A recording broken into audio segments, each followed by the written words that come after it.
10 वर्ष या जिल्ह्यामध्ये हवा तसा विकास झाला नाही. कारण या जिल्ह्याचे खासदार मतदारसंघाचे जे उपाटाचे होते, आमदार उपाटाचे होते. राणेसाहेबांनी 2014 पूर्वी जी पायाभूत सुविधा या शिंदे जिल्ह्यामध्ये निर्माण केलेली होती, या कुडाळ मालवण मतदारसंघामध्ये प्रामुख्याने निर्माण केलेली होती. या कुडाळ मालवण मतदारसंघामध्ये कुठल्याही प्रकारचं नूतनीकरण पण झालं नाही, नवीन काम सोडा.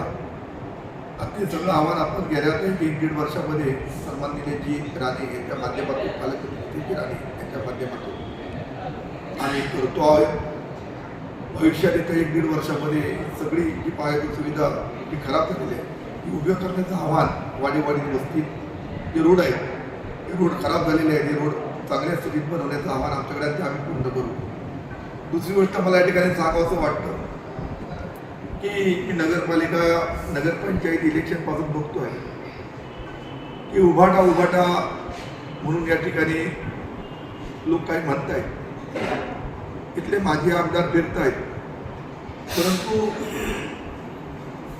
नगरपालिकांना मी विनायक राऊत माझे खासदार यांचा वैभव नायकाच्या बॅनरवरती कधी फोटो बघितला नाही. मला कळत नाही की वैभव नायकाचा त्या बिकट आहे का. वैभव नाईक स्वतः निष्ठावंत बाळासाहेबांचे, उद्धव ठाकरेंचे शिवसैनिक समजतात. राऊत हे शिवसेनेचे सचिव आहेत, माझे खासदार आहेत. या मतदारसंघातून ते 2 वेळा निवडून आले. असं असताना नगरपालिकेला कुठल्याही कॉम्प्लेटवरती, कुठल्या बॅनरवरती विनायक राऊत यांचा फोटो गायब झाला.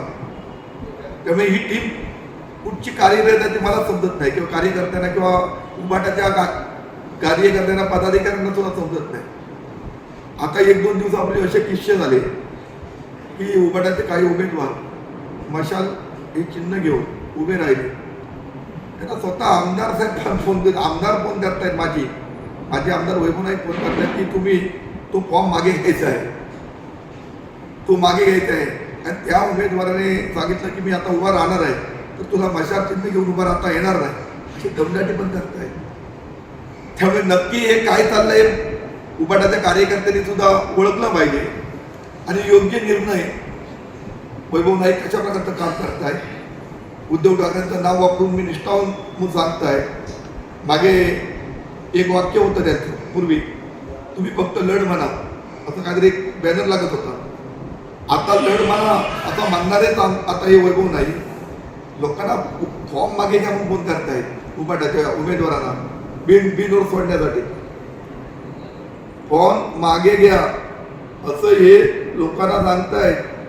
हे पुढचंच होतं काय, हे सुद्धा उभाटाच्या कार्यकर्त्यांनी ओळखलं पाहिजे, पदाधिकाऱ्यांनी ओळखलं पाहिजे आणि योग्य तो निर्णय घेतला पाहिजे.